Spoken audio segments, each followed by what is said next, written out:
school at the JL University on Village Street. And like I said, any normal kid faced with some of the challenges, I know what it means to be hungry and not have food, go to school without breakfast. I know what it means to be put out of school for school fees and just the regular thing. Now, becoming a pastor basically wasn't something I desired, but it's something I felt in me, so I believe the call of God in my life. And I would have been anything else. A lawyer, doctor, a journalist, and maybe I would have been happy. But what I felt inside was to preach God's word, to help to transform young people and set a pace for people to follow. And I feel very happy and fulfilled doing that. Can anyone become a leader? And what are some of the things to consider? If from here I consider becoming just Well, I think it has to be a call from God rather than a choice of the individual. Being a pastor is not just like being a doctor. Even being a doctor, in a way, have to be a passion because you have some people like usually people complaining in the hospital, they go there and there's no care because some of the people who are medical people don't have the passion for it. So anything you do, it has to be an inward passion. Like imagine some of the people, one of the things we say, teachers are not really rich people, but there are people who love being teachers and they give their all to it, not because of the money, but because of the passion. So I think first it has to be God who sees this person and says, this is somebody I want to use, and then that person feels the passion. This is what I want to do. I want to serve God, and then they go into it. how are the positive moral value of the church important in our society? Well, I think the church basically happens to be we call it the conscience of the state. So if the church does not play a moral role, moral leadership, it fails the state.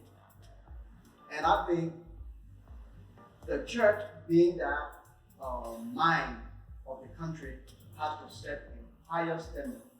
Because if you look at what's happening in our country today, our young people are going wayward because there's no good example for them to follow. So what they see all around them is what they practice.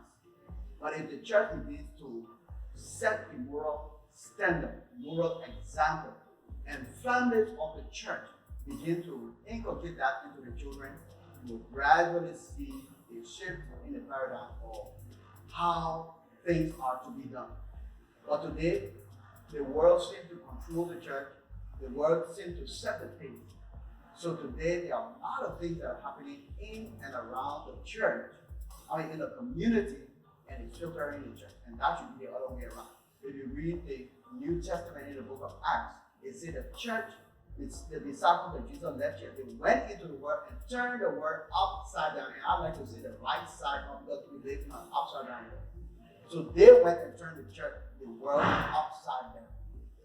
So I think that's what the church needs to do today to correct some of the ills that are there. Considering the increase of the list of foundation schools, do you think we need to do more as a society in encouraging biblical values? Well, obviously. And this is something not only the church can pick a lead, but it has to be the holistic society. The government has a part to play, the church has a part to play, the school has a part to play, the family have a part to play. And until we are able to forge a collective front line to say we're going to fight this issue of our youth being wayward, and sometimes it's not just the aspect of them being so, as people will call them, but just imagine most of our young boys, the only attraction they see is riding motorbikes. They may not be so good, right? They're making honest money. But if that is what you're looking for a future when you're like 55 years old, what are you going to turn to?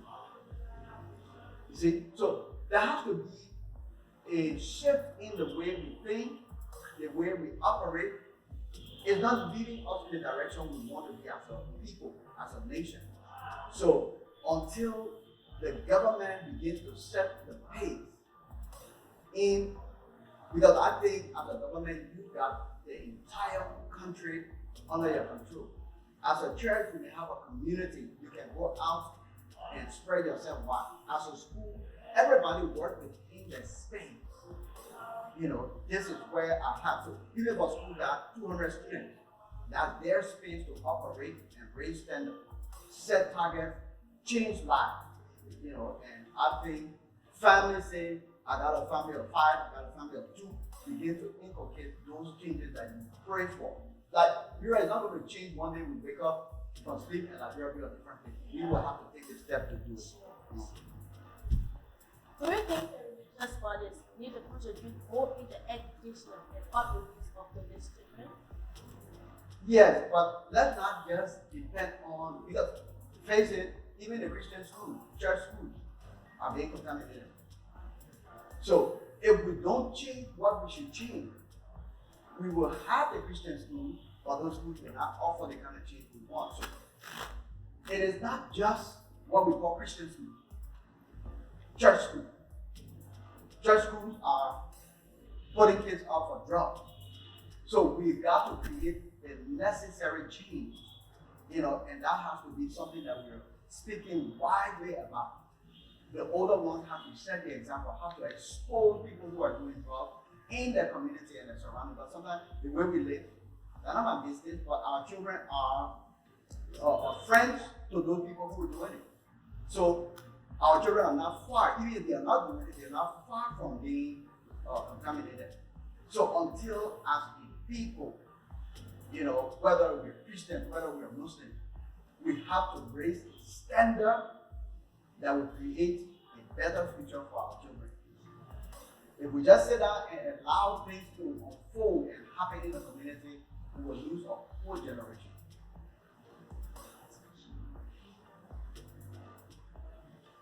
In carrying out their responsibilities, so what are some challenges you face today? Well, we face a lot of challenges, but some of them, like for example, we are faced with an issue based on what we want to do as a church, especially as it relates to children and youth evangelism, youth discipleship. We may not have all the finances we need. We're in a broken economy.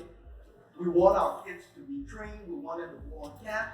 We want them to have the best exposure to some of the things that really matter. So finances happen to be some of it. Now, with the kind of culture we run in our country, it's all about party, you get people say jolly, jolly. It takes the mindset of the young people from church, and they just want to be happy. They want to be with their gadgets. They want to get cars. They want to, it's like a flower, right? You don't wait for the flower to bloom. You force the flower open. You ever saw that happening before?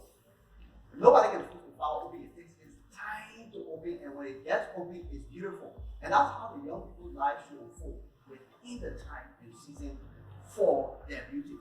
But most of the time, the way we conduct ourselves in the country, everybody just wants to enjoy. They want labor. They won't wait. So it gives the church a difficulty preaching. When you tell people certain things, they say it's old-fashioned. It's olden time. We need a modern word. So things have to be, like the way it is. But then it's like you destroy the future of that flower if you try to do it. So when that child gets to 25, 35, 40, what's there for them to experience? They've already experienced it when they were 13, 14, 15, 16. So there's nothing new. So they ruin their life. It's like you burn the candle from both ends. It's going to finish faster, right? The candle should be burned from one end. It takes a longer time. And that's what people we have to preach to. It's like there's no moral values. So when you're teaching the Bible, sometimes they say it's a white man knowledge. And so the society is not talking. We as a church, we can't allow that. We have to be stronger.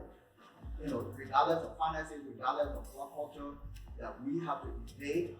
The gospel is stronger, so we have to prevail. In your pastoral program, what advice would you give to young people in your society? Well, basically, I would say they need to wait for the time. The Bible makes us do anything, and God makes everything beautiful in its time. And it says that the man will bring his fruits in his season. So, right now, plum season has just ended. After a few months, you're not going to see club again until the next season. So you can't force club to come in September. You have to wait. And you as an individual will have to wait for your time. You have to learn to be young people again. You have to be youth. And after your youthful stage, you gradually go into adulthood. And in adulthood, it is the point of the youth, it's the time that you begin to produce. But our society is not giving the children time to be children. They're being raped, they're being sodomized, they're being forced into selling and being breadwinners for their homes, and they don't have time to go to school. And school is not very attractive again, you know.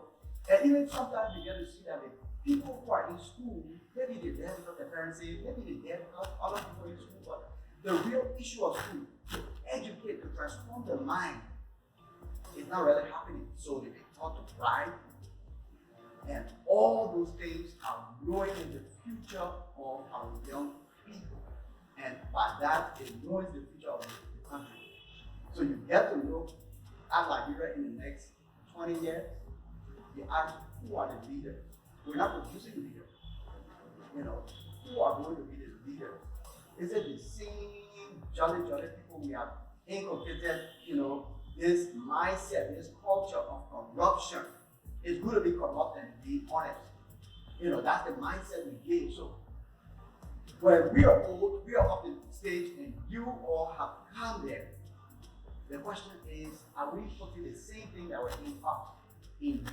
And I think young people need to say, look, the buck stopped here. We saw the life our parents, our big brothers and sisters lived. We're not going to allow ourselves. We're going to learn to do it differently. They were corrupt. We have a walking corruption. They were full of fun and entertainment. We're going to work. We're not going to allow fun and entertainment to take hold of our life and our minds, that we don't do what is right for us. So I think hard work, honesty, waiting for the future are something that young people need to learn and put in their life, and they can be assured that the future will be better. But if you walk in our footsteps, you're not going to have a future.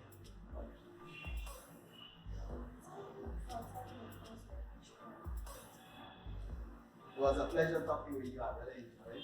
Thank you, and I wish you all the best in your life. Yes, that is an educated kids program brought to you by Langford Liberia. Building a better future. Please like, subscribe, and follow all of Langford Liberia platforms for more educated and entertaining contents. Thank you for watching.